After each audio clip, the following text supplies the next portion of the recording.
যেমন দেখা যায় এক সাহাবীর ইতিহাস, সে বলছে তুমি তো অনেক ভীত, তুমি অনেক ভয় পাও, তুমি যুদ্ধের ময়দানে যাও। বলে না, ওইখানে গেলে মেরে ফেলবে। মানে সে খুব ভয় পায়।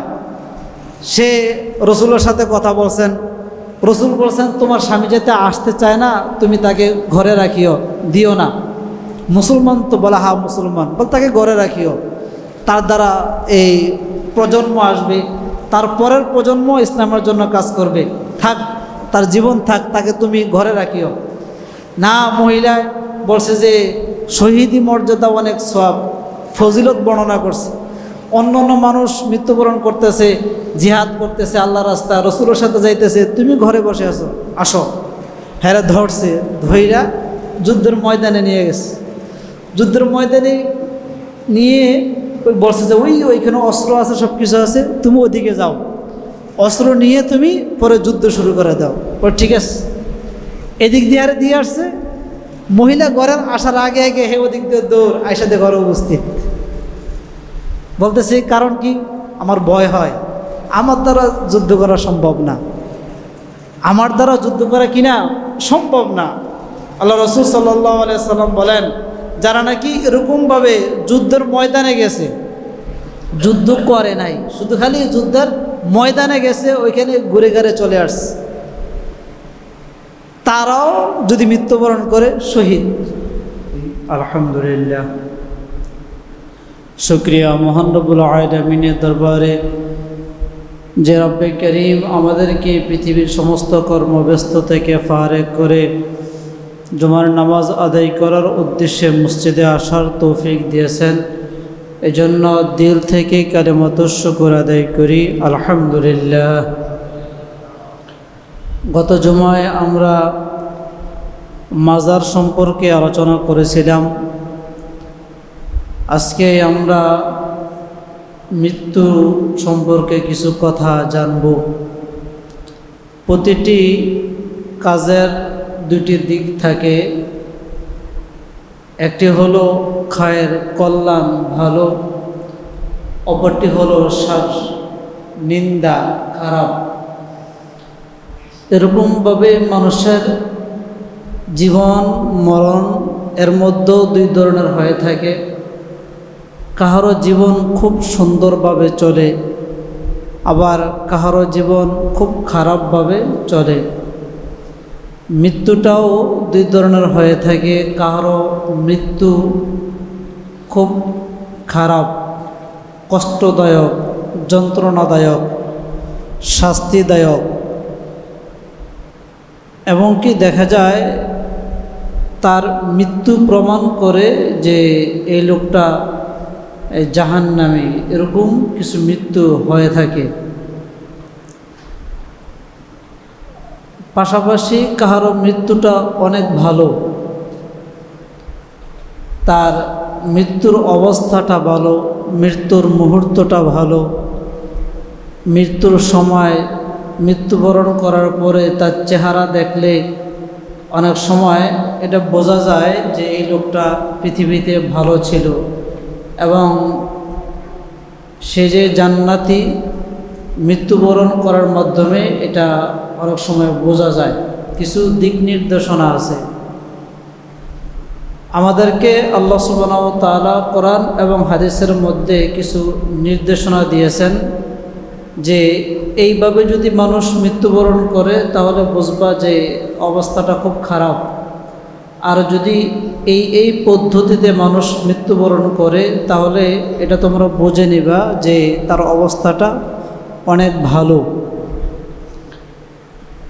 এর মধ্যে কিছু বিষয় আছে যে বিষয়গুলো আমাদের জানার প্রয়োজন। যেমন দেখা যায় কোনো মানুষ যদি ইবাদত করা অবস্থায় মৃত্যুবরণ করে, ইবাদত করা অবস্থা যদি মৃত্যুবরণ করে, আল্লাহর হাবিব সাল্লাল্লাহু আলাইহি ওয়াসাল্লাম বলেন যে এটা তোমরা বুঝে নিবে যে এই ব্যক্তিটা ভালো অবস্থায় অথবা এই জান্নাতি হয়ে সে কেমন যেন মৃত্যুবরণ করলো, ইবাদত করা অবস্থায় মৃত্যুবরণ করলে। অনেক সময় দেখা যায় একটা মানুষ সেজদা দিতেছে, বা সেজদারত অবস্থায় আছে, এমন সময় দেখা যায় তার রূহ নাই, আজরাইল এমন সময় তাকে নিয়ে যায়। আবার অনেক সময় দেখা যায় একটা মানুষ দান করতেছে, সদকা করতেছে, ঠিক এই মুহূর্তে এই মানুষটা কী করে মৃত্যুবরণ করে। অনেক সময় দেখা যায় একটা মানুষ অন্য এক মানুষের উপকার করতেছে, এমন সময় আজরাইল তার কাছে উপস্থিত হয়ে যায়। বিভিন্ন ইবাদত, যত ইবাদত আছে সব ইবাদতের কথা হাদিসের মধ্যে আনছেন। রাসূল বলেন, কোনো ব্যক্তি যদি ইবাদত করা অবস্থায় মৃত্যুবরণ করে, তাহলে এই ব্যক্তিটা কেমন যেন ভালো অবস্থায় মৃত্যুবরণ করলো, এবং এই ব্যক্তির ভাগ্যটা অনেক ভালো। মৃত্যুর সময় সে যে জান্নাতি এটা সে প্রমাণ করে গেল। এটাই হাদিসে এটাই বলা হয়। আল্লাহর হাবিব সাল্লাল্লাহু আলাইহি সাল্লাম বলেন, মান তাসাদ্দাকা বিসাদাকাতিন কুতিবা লাহু বিহা দাখালাল জান্নাহ। কোনো ব্যক্তি যদি সদকা করা অবস্থায়, বিভিন্ন ইবাদত করা অবস্থায় যদি সে মৃত্যুবরণ করে, কুতিবা লাহু, রব তার জন্য লিপিবদ্ধ করে দেয় দাখালাল জান্নাহ, জান্নাতকে। সুবহানাল্লাহ। তার মানে কি, সে ইবাদত করা অবস্থায় মৃত্যুবরণ করছে, আল্লাহ বলছেন যাও তুমি জান্নাতে চলে যাও। মৃত্যুর সময় যদি ইবাদত থাকে তাহলে এই ব্যক্তিটা জান্নাতে যেতে পারে। আল্লাহর হাবিব সাল্লাল্লাহু আলাইহি সাল্লাম এই আরেক গ্রুপের কথা বলতেছেন, কোনো মানুষ যদি নিজের সম্পদ হেফাজত করতে গিয়ে মৃত্যুবরণ করতে হয়, নিজের সম্পদ, মনে করেন দেখা যায় মনে করেন আপনার বাসায় বাড়িতে বা কোনো জায়গায় ডাকাত আসলো, চোর আসলো, এখন আপনি তাদের সাথে লড়াই করতেছেন কিসের জন্য? আপনার সম্পদ হেফাজত করার জন্য, অথবা নাফসুন, আপনার নিজেকে তাদের থেকে হেফাজত করার জন্য, নিজের উপর যাতে কোনো ক্ষতি না হয়, এই কারণে আপনি তাদের সাথে লড়াই করতেছেন। আল্লাহ সুবহানাহু ওয়া তাআলা রাসূলের মাধ্যমে বলতেছেন, কোনো মানুষ যদি নিজেকে হেফাজত করার জন্য অথবা সম্পদ হেফাজত করার জন্য যদি সে কি করে মৃত্যুবরণ করে, তাহলে এই ব্যক্তির মৃত্যুর লক্ষণটা অনেক ভালো, এবং এই ব্যক্তিটা মৃত্যুবরণ করলে সে শহীদি মর্যাদা পাবে। এটাই হাদিসের মধ্যে বলা হয়, মান কুতিলা দুনা মালিহি ফাহুয়া শাহীদুন। আল্লাহর হাবিব সাল্লাল্লাহু আলাইহি ওয়াসাল্লাম বলতেছেন, মান কুতিলা দুনা মালিহি, কোনো ব্যক্তিকে যদি তার সম্পদের জন্য জান উৎসর্গ করে দিতে হয়, সে যদি তার সম্পদের জন্য নিজের জান বিলিয়ে দেয়, তাহলে ওই ব্যক্তিকে তোমরা মৃত লাশ বলিও না, ফাহুয়া শাহীদ, তোমার এটা বলো যে এই ব্যক্তিটা শহীদি মর্যাদা লাভ পেয়েছে বা শহীদি মরণ তার হয়েছে। তাহলে কোনো ব্যক্তি যদি ডাকাত বা চোর ডাকাতের আক্রমণে মৃত্যুবরণ করে, এই ব্যক্তিটা কি শহীদ, এবং এই ব্যক্তির মৃত্যুর লক্ষণটা ভালো। 3 নম্বর, দ্বীনের জন্য যদি কোনো ব্যক্তি মারা যায়, ধর্মের জন্য যদি কোনো ব্যক্তি মারা যায়, ইসলামের জন্য যদি কোনো ব্যক্তি মারা যায়, এজন্য সাহাবায়ে কেরাম তাদের ইতিহাস ওইদিকে লক্ষ্য করলে দেখা যায় যে আমি পবিত্র না অপবিত্র এদিকে লক্ষ্য করে নাই, আমি কেমন ছিলাম এরকম না, মানে ইসলামের ডাক আসছে সাথে সাথেই লাব্বাইক ইয়া রাসূলুল্লাহ, তাদের সাথে দৌড় গিয়ে জান বিলিয়ে দিছে, নিজের জীবন বিলিয়ে দিছে ইসলামের জন্য। কেন বিলিয়ে দিছে? তারা জানে যে আমি যদি মৃত্যুবরণ করি তাহলে শহীদি মর্যাদা, এবং আমি মৃত্যুবরণ করলে আমার স্থান হবে জান্নাত। এটাই 3 নম্বরে বলা হয়, কোনো ব্যক্তি যদি ইসলামের জন্য, দ্বীনের জন্য কোনো ব্যক্তি যদি জান উৎসর্গ করে দেয়, তাহলে এই ব্যক্তির স্থান জান্নাত এবং সে শহীদ। এটাই হাদিসের মধ্যে বলা হয়, ওমান কুতিলা দুনা দীনিহি ফাহুয়া শাহীদুন। কোনো ব্যক্তি যদি ইসলামের জন্য, দ্বীনের জন্য, ধর্মের জন্য যদি জান উৎসর্গ করে দেয়, সে যদি জীবন দিয়ে দেয়, তোমরা তাকে ফাহুয়া শাহীদুন, শহীদ বলো। এবং তার মৃত্যুর অবস্থাটা অনেক ভালো, এটা তোমরা বিভিন্ন জায়গায় প্রকাশ করো। এরকমভাবে 4 নম্বর লোকদের ব্যাপারে বলা হয়, কোনো ব্যক্তি যদি নিজেকে নিজে আত্মরক্ষা করার জন্য কারোর সাথে যুদ্ধ করে, মানে নিজেকে নিজে সেভ করার জন্য, যেমন দেখা যায় সে দূর কোথাও গেল, কোনো শত্রু তাকে ধরলো বা কোনো এই জালেম তাকে ধরলো, কি জন্য? আঘাত করার জন্য বা মারার জন্য তাকে কি করলো? ধরলো। কিন্তু দেখা যায় এক সময় গিয়ে সে তাদের সাথে আর পেরে ওঠে নাই, এজন্য তাকে হত্যা করা হয়।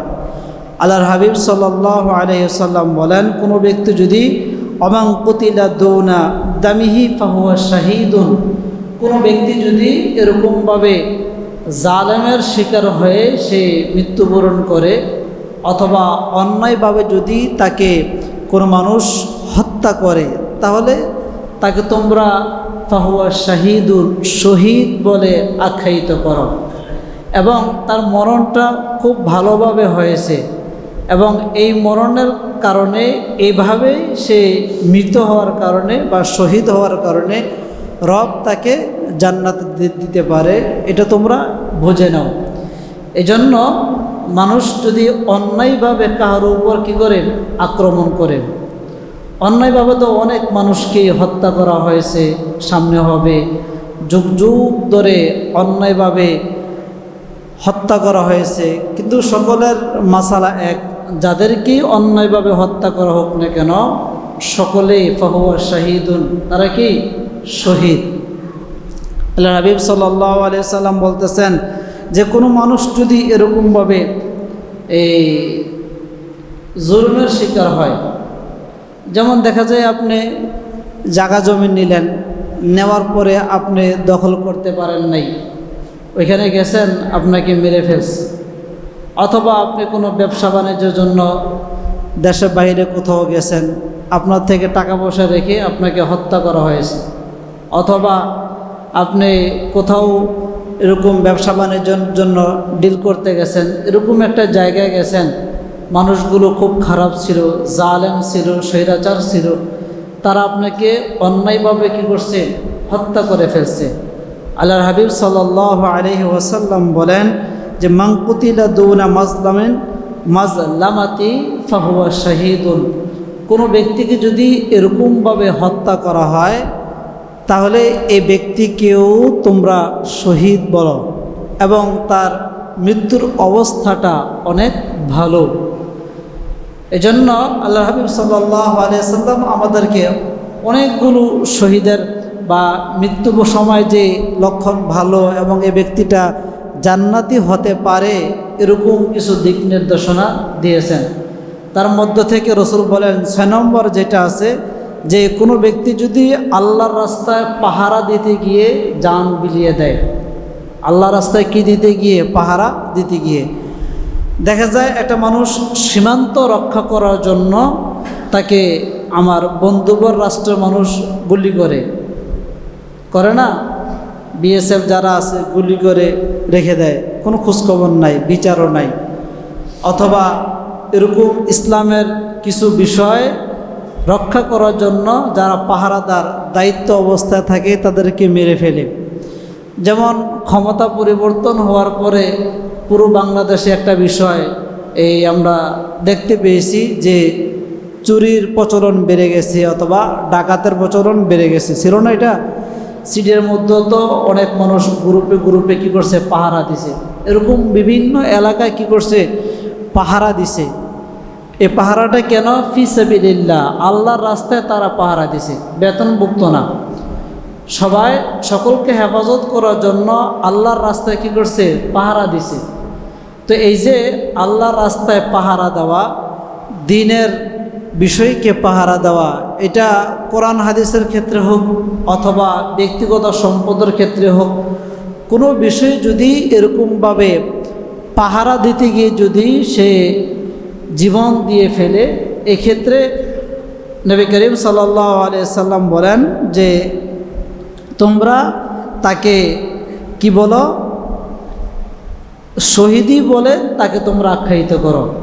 এটা হাদিসের মধ্যে আছে। রসুল বলেন এক হাদিসে, রিবাতু ইয়াউমিন ফি সাবিলিল্লাহ, যে যারা নাকি আল্লাহর রাস্তায় পাহারা দেয়, যে ব্যক্তিরা আল্লাহর রাস্তায় পাহারা দেয়, ফজিলত বর্ণনা করতেছে, বলা হয় আফদালু রব্বামা ক্বাল আখির মিন সিয়ামিন শাহরিন ওয়া কিয়ামিহি। কোনো মানুষ যদি আল্লাহ রাস্তায় পাহারা দিতে গিয়ে 1 মাস সে কী করে রোজা রাখে অথবা সারা রাত বর্ষে আবাদত করে, 1 মাস রোজা রাখা, সারা রাত আবাদত করা যেই ফজিলত, আল্লাহর রাস্তায় একদিন পাহারা দেওয়া একই ফজিলত। সুবহানাল্লাহ। তার মানে এটার অনেক একটা ফজিলত আছে। আপনার সারা মাস ভর রোজা রাখলেন, সারা রাত ভর আবাদত করলেন, এটার ফজিলত এক পাল্লায়। একদিন আল্লাহ রাস্তায় পাহারা দিলেন, এটার ফজিলত আরেক পাল্লায়। রসুল বলেন যে ওমান মাতা ফিহি উকিয়া ফিতনাতাল কবর, কোনো ব্যক্তি যদি এরকম পাহারা দিতে গিয়ে জান উৎসর্গ করে দেয়, তাকে যদি কেউ মেরে ফেলে, তোমরা তাকে এই জাহান্নামী বলিও না, বরং বলো এই মানুষটা কি জান্নাতি। তার কবরে যত ফিতনা আছে, ও আযাব আল কবর, কবরে যত আযাব আছে, শাস্তি আছে, আল্লাহ সুবহানাহু ওয়া তাআলা এই পাহারা দেওয়ার কারণে তার জীবনের সমস্ত গুনাহ মাফ করে দিবে। সুবহানাল্লাহ। কত ফজিলত পাহারা দেওয়ার, অনেক ফজিলত। এরকমভাবে 7 নম্বরে বলা হয় যারা নাকি আগুনে পুড়ে মারা যায় তাদের মৃত্যুর অবস্থাটাও কি অনেক ভালো। আগুনে পুড়ে মারা গেলেও তার মৃত্যুর অবস্থাটা অনেক ভালো। যদি অনেক সময় দেখা যায় একবারে কাবাব হয়ে যায়, মানে চেহারাই চিনে যায় না, এরকমভাবে ঝলসে পড়ে যায়।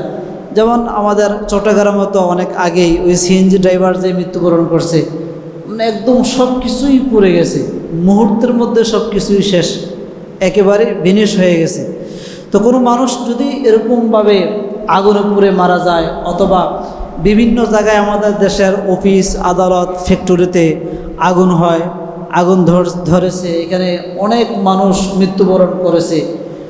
অনেক সময় দেখা যায় এই আগুনের যখন আগুন লাগছে তখন মৃত্যুবরণ করে নাই, যখন নাকি হসপিটালে গেছে ট্রিটমেন্ট নিছে, ভালোর পথে আসছে, যখন শরীর ভিতর থেকে এরকমভাবে শুকানোর অবস্থা শুরু হয়েছে তখন ওই শুকানোর প্রেসারে মৃত্যুবরণ করে। যাই হোক, আগুনের কোনো না কোনো কারণে যদি কোনো মানুষ মৃত্যুবরণ করে, আল্লাহ রাসূল সাল্লাল্লাহু আলাইহি সাল্লাম বলেন এই ব্যক্তিটাকেও তোমরা শহীদ বলো, তাকেও তোমরা কি বলো? শহীদ বলো। এটাই হাদিসের মধ্যে আছে। অসাহিবুল হারাকি, কোনো মানুষ যদি আগুনে পুড়ে মৃত্যুবরণ করে, ফাহুয়া শাহিদুন, এই ব্যক্তিটাও কি শহীদ। তার মৃত্যুর অবস্থাটাও ভালো, যদিও সব কিছুই পুড়ে একদম ছিন্ন ভিন্ন হয়ে যায়, কিছুই চেনা যায় না, তারপরেও তার মৃত্যুর অবস্থাটা কি অনেক ভালো। আল্লাহ রাসূল সাল্লাল্লাহু আলাইহি সাল্লাম 8 নম্বরে বলেন প্লেগ রোগ, যে রোগ যেটা আছে, প্লেগ রোগ একটা আছে, এটা রসুলের জমানাও ছিল। চীনে, জাপানে, ভারতে এবং আরও কিছু রাষ্ট্রে এ রোগ ছড়িয়েছে। আমাদের দেশে এখনও আমার জানা মতে আসে নাই প্লেগ রোগ যেটা, এটা অনেক খুব কষ্টদায়ক রোগ। আল্লাহ হাবিব সাল্লাল্লাহু আলাইহি সাল্লাম বিভিন্ন হাদিসের মধ্যে তাউন মানে প্লেগ রোগ সম্পর্কে অনেক হাদিস রসুল বর্ণনা করছেন এবং এ রোগ থেকে হেফাজত থাকার জন্য বলছেন, এবং এ রোগ আসলে কি করণীয় এ সম্পর্কে রসুল আমাদেরকে নির্দেশনা দিয়ে গেছেন। তো যেটা বলতেছিলাম যে কোনো মানুষ যদি প্লেগ রোগে কি হয় মৃত্যুবরণ করে, মুসলিমের হাদিস, রসুল বলেন ওমান মাতা ফিত্তাউন, কোনো মানুষ যদি প্লেগ রোগে মৃত্যুবরণ করে তাহলে তোমরা ধরে নাও ফাহুয়া শাহিদুন, এই ব্যক্তিটাও শহীদি মর্যাদা লাভ করলো। প্লেগ রোগে মৃত্যুবরণ করলে এই ব্যক্তিটা কি শহীদি মর্যাদা লাভ করলো। আল্লাহ রাসূল সাল্লাল্লাহু আলাইহি সাল্লাম 9 নম্বরে এই আরেক গ্রুপের কথা বলতেছেন, সেটা হলো প্রসবের বেদনার সময় মৃত্যুবরণ করা। এটা অনেক কষ্টদায়ক। যখন প্রসবের বেদনা হয়, মানে এটা যে ব্যক্তি ভোগ করছে এটা সে জানে কত কষ্ট, এটা বোঝানো যাবে না, এটা বোঝার বিষয় না। যেরকমভাবে নাবালক ছেলের কাছে যদি আপনি বিবাহের গল্প বলেন, সে যেরকমভাবে সারা জীবন বললে সে বিবাহের বিষয়ে বুঝবে না। যার নাকি প্রসব হয়েছে তার ব্যথা যদি হাজারো মানুষকে সে বিভিন্ন ব্যাখ্যা দিয়ে বোঝায়, সে এটা বুঝবে না, অনুভব হবে না। যার প্রসব হয়েছে বা যে প্রসব করছে, সন্তান যে নাকি জন্মগ্রহণ করছে, সে বোঝে যে প্রসবের কি বেদনা, কি কষ্ট। অনেক হাদিস আছে এবং পবিত্র কোরআন শরীফের মধ্যে এই প্রসবের বেদনার দৃষ্টান্ত পর্যন্ত আনছেন এক সূরার মধ্যে, যে এনে আল্লাহ রাসূল আল্লাহ সুবহানাহু ওয়া তাআলা আমাদেরকে দিক নির্দেশনা দিয়েছেন। তো যেটা বলতেছিলাম যে প্রসবের বেদনার সময় যদি কোনো মানুষ মৃত্যুবরণ করে, তাহলে এই ব্যক্তিকেও তোমরা শহীদ বলবা। রাসূল এটি হাদিসে বলেন, ওয়াল মারআতু তামুতু বিজুমঈন শাহাদাহ। কোনো মানুষ যদি প্রসব করা অবস্থায় সে যদি মৃত্যুবরণ করে, তাহলে এই ব্যক্তিটাও শহীদ এবং এই ব্যক্তির মৃত্যুর অবস্থাটাও অনেক ভালো। আল্লাহ সুবহানাহু ওয়া তাআলা তাকে এই কারণেই মাফ করে দিয়ে জান্নাত দিতে পারে। আল্লাহ রাসূল সাল্লাল্লাহু আলাইহি সাল্লাম 10 নম্বর এক গ্রুপের 10 নম্বর গ্রুপের কথা বলতেছেন, যে কোনো মানুষ যদি জুমার দিন এবং জুমার রাত মৃত্যুবরণ করে। জুমার দিন মানে এখন তো জুমার রাত চলতেছে, জুমার দিন চলতেছে। জুমার রাত হলো যেটা গত হয়ে গেছে, তার মানে বৃহস্পতিবার মাগরিবের নামাজের পর থেকে শুক্রবার সুবহে সাদেকের আগ পর্যন্ত এটাকে জুমার রাত বলা হয়। আমরা অনেক সময় দেখা যায় এই শুক্রবারের দিবাগত রাতকে জুমার রাত মনে করি। অনেক সময় কেন মনে করি? ওই যে আমাদের দেশে ইংরেজির বিষয়টা আগে আসে, ইংরেজির প্রচলন আগে। আমরা 31st নাইট উদযাপন করি কিসে? আগে, মানে আগে রাত উদযাপন করি। ওই দিকে লক্ষ্য করে আমরা কি করি, মানে দিন গত হয়ে যাওয়ার পরে আমরা রাতকে মনে করি। হাদিস এবং কোরআন বলে যে আগে রাত আসে, এজন্য আমাদের জুমার রাত হলো যেটা গত হয়ে গেছে, আর জুমার দিন এখন যেটা আমরা কি করতেছি, অতিবাহিত করতেছি। রাসূল বলেন, কোন মানুষ যদি জুমার দিন এবং জুমার রাত মৃত্যুবরণ করে, তাহলে মানুষটা খুব ভালো ছিল এবং তার মৃত্যুর অবস্থাটা অনেক ভালো। হাদিসে এটাই বলেন, মামিন মুসলিমিন ইয়ামুতু ইয়াউমুল জুমআতি আও লাইলাতাল জুমআহ। কোনো ব্যক্তি যদি জুমার দিন এবং জুমার রাত মৃত্যুবরণ করে, ইল্লা ওয়াকাহুল্লাহু ফিতনাতাল কবর। কবরে যত প্রকারের ফিতনা আছে, যত প্রকারের শাস্তির বিষয় আছে, আল্লাহ সুবহানাহু ওয়া তাআলা এই দিন এই রাত মৃত্যুবরণ করার কারণে তার জীবনের সমস্ত গুনাহ মাফ করে দিবে। সুবহানাল্লাহ। এজন্য আমাদের দোয়া করা, হে আল্লাহ, আমার মৃত্যুটা তুমি জুমার দিন দাও, আমার মৃত্যুটা তুমি জুমার রাত দাও, আমার মৃত্যুটা তুমি সুবহে সাদেকের সময় দাও, আমার মৃত্যুটা তুমি ভালো অবস্থায় দাও। দোয়া করা, আমরা তো দোয়া করি না। এখন দোয়া কিসের? নামাজে ঠিকমতো পড়ি না, দোয়া তো পড়ার কথা।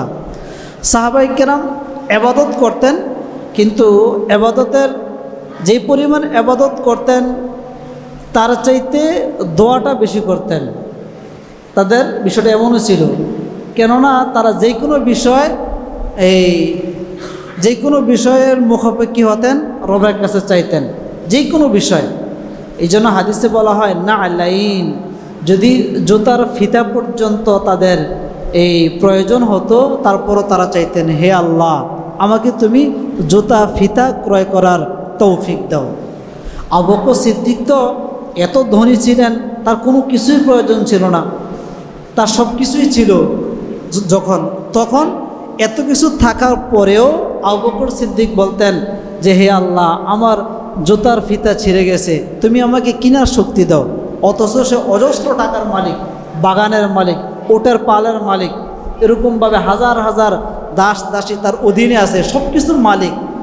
তার কাছে এরকম লক্ষ লক্ষ জুতার ফিতা ক্রয় করলে কোনো সমস্যা নাই। তারপরেও সম্পদশালী থাকার পরেও সাহাবায়ে কেরাম কী করতেন?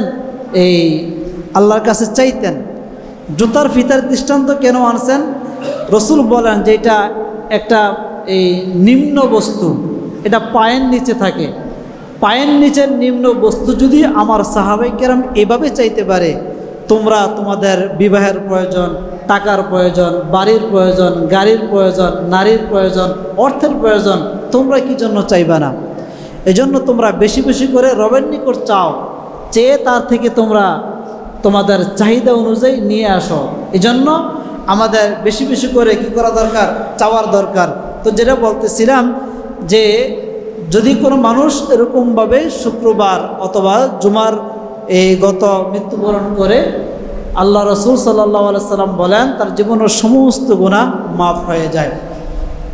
আল্লাহ রসুল সাল্লাল্লাহু আলাইহি সাল্লাম বলতেছেন, কোনো মানুষ যদি মৃত্যুবরণ করার সময় কপাল আর ঘেমে যায়, কপাল দিয়ে ঘাম পড়ে, এজন্য আমাদের হাবিব নবী করিম সাল্লাল্লাহু আলাইহি সাল্লাম মৃত্যুবরণ করা অবস্থায় খুব ঘামছিলেন, কপাল ঘেমে গেছিল।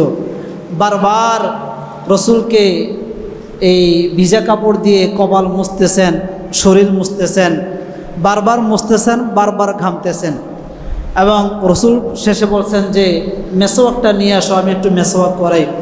মৃত্যুবরণ করার সময় রসুলের মেসওয়াক করে দিয়েছেন। রসুল মেসওয়াক করছেন, অজু অবস্থায় সুন্নত তরিকা রসুল এন্তেকাল করছেন।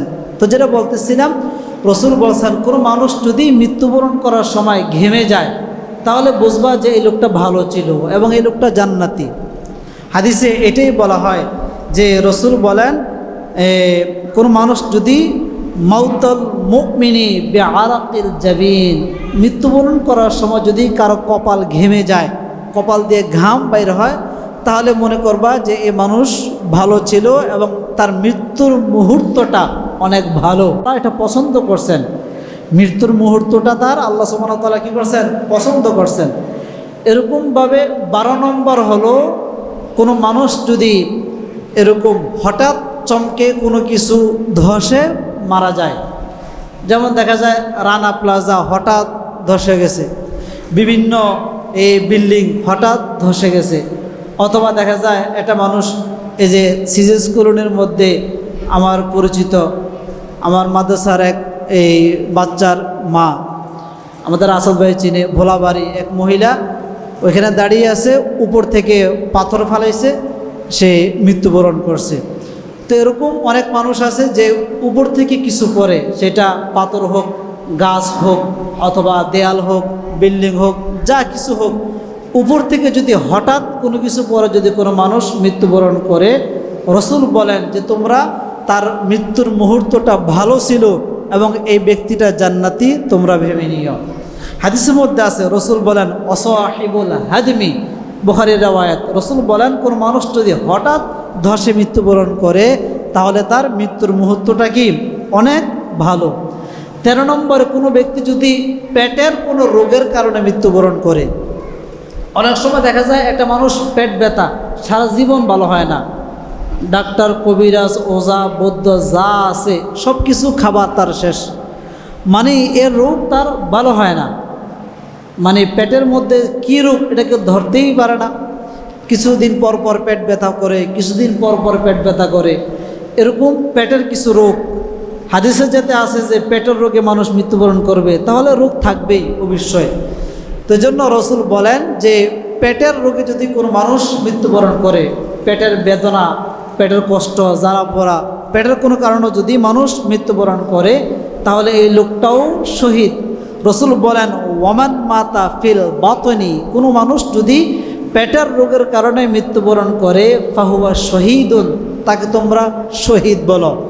শহীদ অবস্থা সে মৃত্যুবরণ করছে এটাই বলো। রসুল আরেক জায়গায় বলেন 14 নম্বরে কোনো মানুষ যদি মাজা ব্যথার কারণে মৃত্যুবরণ করে, মাজা ব্যথা, অনেক সময় দেখা যায় মাজা ব্যথার কারণে আমরা নামাজ পড়তে পারি না, আবার দেখা যায় মাজা ব্যথার কারণে নামাজ পড়তে পারি না ঠিক, কিন্তু চুরি করতে পারি, টিভি দেখতে পারি, মানুষের আইল এরকম ধাক্কা দিতে পারি, মানুষের ধ্বংস ক্ষতি করতে পারি, তাদের ক্ষেত্রে না। যে ব্যক্তি ইবাদত করতেছে কিন্তু তার মাজা ব্যথা আছে, যে ব্যক্তি ইবাদতের উপরে আছে, মাজা ব্যথা সে ইবাদত করতেছে, ভোগ করতেছে, এরকম মাজা ব্যথার যন্ত্রণা নিয়ে যদি এই মাজা ব্যথার কারণেই সে মৃত্যুবরণ করে, রসুল বলেন সে শহীদ। এটাই বলা হয় ওয়াসাহিবু যাতিল জাম্বি শাহিদুন। কোনো ব্যক্তি যদি পার্শ্ব ব্যথার কারণে, মাজা ব্যথার কারণে, এগুলোর কারণে যদি মৃত্যুবরণ করে, তাহলে তোমরা তাকে শহীদি মর্যাদা দিবে এবং তোমরা ভেবে নেবে এই ব্যক্তি মৃত্যুবরণ করছে শহীদি অবস্থায়। এরকমভাবে 15 নম্বর বলা হয় কোনো ব্যক্তি যদি পানিতে ডুবে মৃত্যুবরণ করে। পানিতে মানুষ মৃত্যুবরণ করে না, ওই যে কিছুদিন আগে তো পদ্মায় মৃত্যুবরণ করছে 15 জন 18 জন, এক ফ্যামিলির 8 জন। অনেক জায়গা পানিতে পড়ে মানুষ কি করে মৃত্যুবরণ করে, সাঁতার জানে না, এজন্য পানিতে পড়ে মৃত্যুবরণ করে। আল্লাহ রসুল সাল্লাল্লাহু আলাইহি ওয়াসাল্লাম বলেন কোনো মানুষ যদি পানিতে পড়ে মৃত্যুবরণ করে সেও শহীদ। এবং কোনো মানুষ যদি বিষাক্ত ফোড়া হওয়ার কারণে মৃত্যুবরণ করে, অনেক সময় পেটের পাকস্থলীর মধ্যে ফোড়া হয়, এরকম জায়গায় ফোড়া হয় ওইখানে অপারেশন করার কোনো সুযোগ নেই, অপারেশন করতে গেলে তার মৃত্যুর ঝুঁকি আছে। অনেক সময় হাড়ের মধ্যে মানুষের ফোড়া হয়, আর হাড়ের পর্দা তো একেবারেই ফাঁকা, সুই দিলে ছিদ্র হয়ে যাবে, অপারেশন করার সুযোগ নাই, এখানে ব্লাড দিয়ে ব্লাড বন্ধ করতে হয়, এরকম কিছু জায়গা আছে। রসুল বলেন কোনো মানুষ যদি ফোড়ার কারণে মৃত্যুবরণ করে, পানিতে পড়ে মৃত্যুবরণ করে, তারাও কি শহীদ। এটাই বলা হয় এক হাদিসের মধ্যে ওয়াল মাবতুনু শাহিদুন ওয়াল আরিকু শাহিদুন। ফোড়ার কারণে মৃত্যুবরণ করুক অথবা আরেক পানিতে ডুবে মৃত্যুবরণ করুক, এই ব্যক্তিটা শহীদি মর্যাদা লাভ করলো, সেই ব্যক্তির জীবনের সমস্ত গুনাহ আল্লাহ মাফ করে দিবে। এরকমভাবে 16 নম্বরে রসুল বলেন যে কোনো ব্যক্তি যদি জেহাদের জন্য বাইর হয় সেও কি শহীদ। জেহাদ কিন্তু করে নাই, সে শুধুমাত্র গেছে ঘুরে চলে আসছে। যেমন দেখা যায় এক সাহাবীর ইতিহাস, সে বলছে তুমি তো অনেক ভীত, তুমি অনেক ভয় পাও, তুমি যুদ্ধের ময়দানে যাও। বলে না, ওইখানে গেলে মেরে ফেলবে। মানে সে খুব ভয় পায়। সে রসুলের সাথে কথা বলছেন, রসুল বলছেন তোমার স্বামী যেতে আসতে চায় না, তুমি তাকে ঘরে রাখিও, দিও না। মুসলমান তো বলা হা মুসলমান, বল তাকে ঘরে রাখিও, তার দ্বারা এই প্রজন্ম আসবে, তার পরের প্রজন্ম ইসলামের জন্য কাজ করবে, থাক তার জীবন থাক, তাকে তুমি ঘরে রাখিও না। মহিলা বলছে যে শহীদি মর্যাদা অনেক সওয়াব, ফজিলত বর্ণনা করছে। অন্য অন্য মানুষ মৃত্যুবরণ করতেছে, জিহাদ করতেছে আল্লাহ রাস্তায়, রসুলের সাথে যাইতেছে, তুমি ঘরে বসে আসো। হ্যাঁ ধরছে, ধইরা যুদ্ধের ময়দানে নিয়ে গেছে। যুদ্ধের ময়দানে নিয়ে বলছে যে ওইখানে অস্ত্র আছে, সব কিছু আছে, তুমি ওদিকে যাও, অস্ত্র নিয়ে তুমি পরে যুদ্ধ শুরু করে দাও। ঠিক আছে, এদিক দিয়ে আসছে। মহিলা ঘরের আসার আগে আগে হে ওদিক দিয়ে দৌড় আয়সাতে ঘরে উপস্থিত। বলতেছে কারণ কি, আমার ভয় হয়, আমার দ্বারা যুদ্ধ করা সম্ভব না, আমার দ্বারা যুদ্ধ করা কিনা সম্ভব না। আল্লাহ রসুল সাল্লাল্লাহু আলাইহি সাল্লাম বলেন যারা নাকি এরকমভাবে যুদ্ধের ময়দানে গেছে, যুদ্ধ করে নাই, শুধু খালি যুদ্ধের ময়দানে গেছে, ওইখানে ঘুরে ঘুরে চলে আসছে, তারাও যদি মৃত্যুবরণ করে শহীদ। অনেক সময় দেখা যায় এক সাহাবীর ইতিহাস এরকম আছে, সে জিহাদ করার জন্য গেছে, জিহাদে এখনও শুরু করে নাই, এর আগে এখানে শেষ, হায়াত ওইখানে শেষ, এখানেই শেষ। অথবা দেখা যায় জিহাদ করার জন্য গেছে, আগামীকাল দিনের 1টা থেকে জিহাদ শুরু হবে, এর আগে প্রস্তুত। যেমন বদর যুদ্ধ, বিভিন্ন যুদ্ধের কাহিনী তো এরকমই, যে এখানে একটা সময়সীমা থাকে, এই সময় থেকে জিহাদ যুদ্ধ শুরু হবে, এর আগে প্রস্তুতি নেয়। প্রস্তুতি নেওয়ার সময় জীবন শেষ। রসুল বলেন ও আমার সাহাবায়ে কেরাম, যারা নাকি প্রস্তুতি নেওয়ার জন্য এখানে আসছে তারাও শহীদ। সুবহানাল্লাহ, তারাও কি শহীদ। রসুল বলেন ওমান মাতা ফি সাবিলিল্লাহি ফাহুয়া শাহিদুন, যারা আমার রাস্তায় চলে আসছে, আমার আল্লাহর রাস্তায় যারা নাকি চলে আসছে, এখনও জিহাদ করে নাই, এখানে এসেই মান মাতা মৃত্যুবরণ করছে, সেও কি শহীদ হয়ে গেছে। আরেক হাদিসের মধ্যে আছে আল্লাহ নবী সাল্লাল্লাহু আলাইহি সাল্লাম বলেন যে যারা নাকি জিহাদ করতেছে ওই সময় মৃত্যুবরণ করছে তারা তো শহীদ।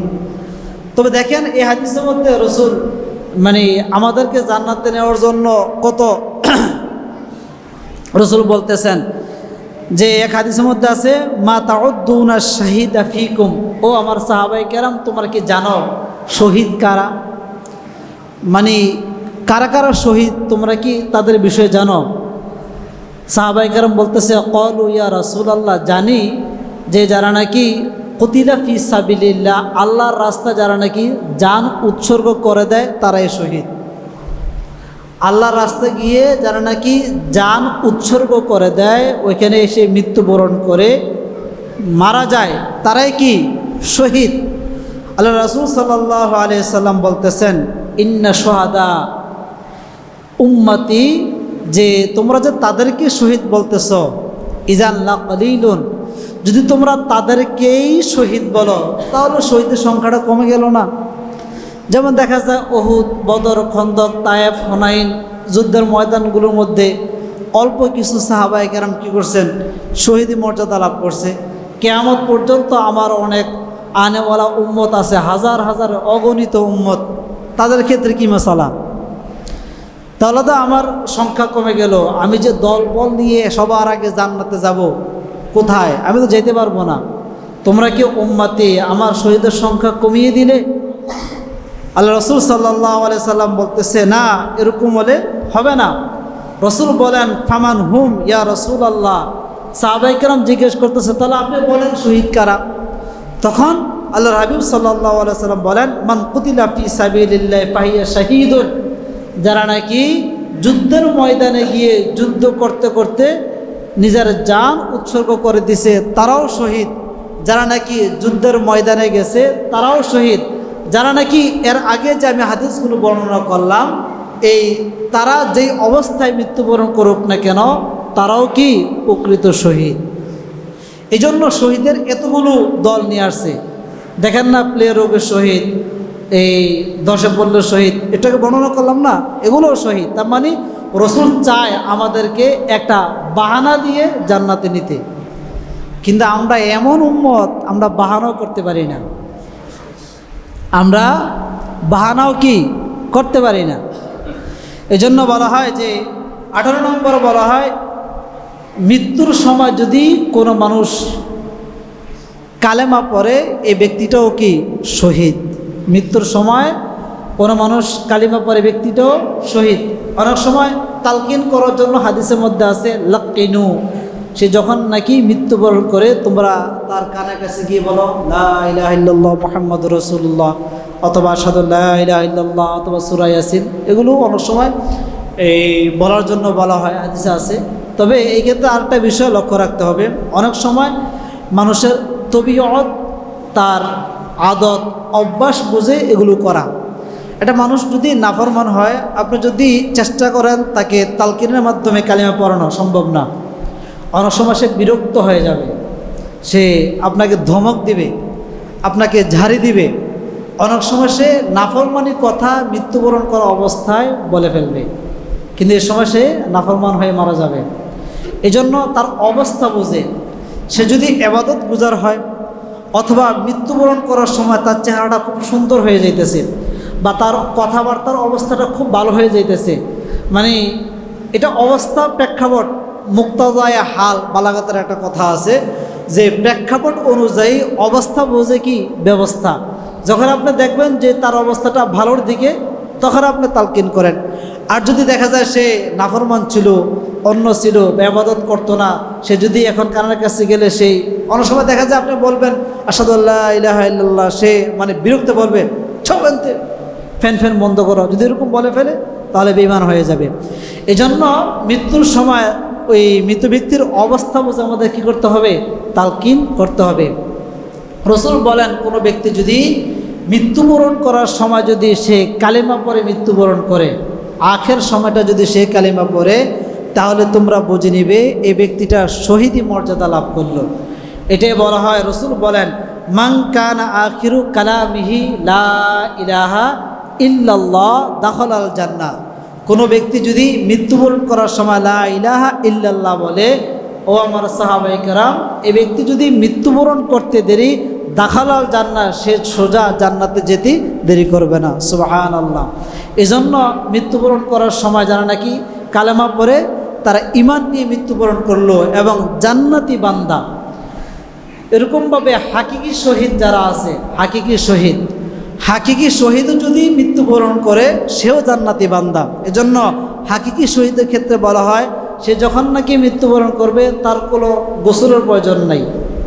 বাকি অন্যান্য যত শহীদ আছে সব শহীদের গোসলের প্রয়োজন আছে, কিন্তু হাকিকি শহীদের কোনো কি নাই, গোসলের প্রয়োজন নাই। রসুল এবং সাহাবাই কেরামের একটা তামান্না ছিল, আকাঙ্ক্ষা ছিল, কিসের ক্ষেত্রে? শহীদের ক্ষেত্রে। এজন্য আবু বকর থেকে শুরু করে আবু বকর, ওসমান, আলী, যারা নাকি বড় বড় সাহাবাই কেরাম এবং রসুল সহ তিনারা শহীদি মর্যাদা লাভ করছেন, তিনারা শহীদি মৃত্যু লাভ করছেন। তাদের তামান্না অনুযায়ী আল্লাহ সুবহানাহু ওয়া তাআলা তিনাদেরকে শহীদি মরণ দান করছেন। এজন্য এক হাদিসের মধ্যে আছে, রসুল বলেন আল্লাযী নাফসি বিয়াদিহি, যে ওই সত্তার কসম যার হাতে আমার জান, আমার ইচ্ছা হয় লাউ ওয়াদিতু আন্নী উক্তালু ফি সাবিলিল্লাহ সুম্মা উহইয়া, যে সাহাবাই কেরামও এই কথাটা বলছেন বারবার, যে আমার ইচ্ছা হয়, আমার তামান্না হয় আমি একবার যুদ্ধের ময়দানে মৃত্যুবরণ করি, সুম্মা উহইয়া, আবার জীবিত হই, আবার উক্তাল, আবার আমাকে হত্যা করা হোক, আবার আমাকে জীবিত করা হোক, আবার হত্যা করা হোক, আবার জীবিত করা হোক, আবার হত্যা করা হোক, আবার জীবিত করা হোক। অনেকবার হাদিসের মধ্যে শব্দটা আনছেন, সুম্মা উক্তাল ওহিয়া, সুম্মা উক্তাল সুম্মা ওহিয়া। রসুল বলছেন বারবার আমাকে যদি জীবিত করা হয়, বারবার যদি আমাকে হত্যা করা হয়, আমি রসুল সন্তুষ্ট এবং সাহাবাই কেরামও এই কথার উপর সন্তুষ্ট। সাহাবাই কেরামের তামান্না এরকমই ছিল, বারবার তারা এই জীবিত করা হোক, তাদেরকে বারবার তাদেরকে শহীদ করা হোক। শহীদি তামান্না কেন? অনেক কারণে শহীদি তামান্না, অনেকগুলো কারণে, 11 থেকে 12টা কারণ আছে শুধু শহীদি তামান্নার। কোনো মানুষ যদি শহীদি অবস্থায় মৃত্যুবরণ করে, রসুল বলেন এই ব্যক্তিটা মৃত্যুবরণ করতে দেরি দাখালাল জান্নাহ, আল্লাহ সুবহানাহু ওয়া তাআলা জান্নাতে যেতে দেরি করবে না। সুবহানাল্লাহ। এজন্য আল্লাহ সুবহানাহু ওয়া তাআলা আমাদের সকলকে শহীদি তামান্না নিয়ে মৃত্যুবরণ করার তৌফিক দান করুক, সকলে বলে আমিন। শেষ কথা হলো আমাদের দোয়া করতে হবে, যে কথাগুলো বললাম, 18টা শহীদি কথা বললাম, 18টার জন্য আমাদের দোয়া করতে হবে। নামাজ অবস্থার যেন মৃত্যু হয়, ইবাদত অবস্থার যেন মৃত্যু হয়, প্লেয়ারক অবস্থার যেন মৃত্যু হয়, জ্বর অবস্থার যেন মৃত্যু হয়, ফি সাবিলিল্লাহ অবস্থার যেন মৃত্যু হয়, বিভিন্ন অবস্থায় যেন, এগুলো অবস্থা যেন মৃত্যু হয়। রবের নিকট আমাদের কী করতে হবে? দোয়া করতে হবে। তারা সুন্নত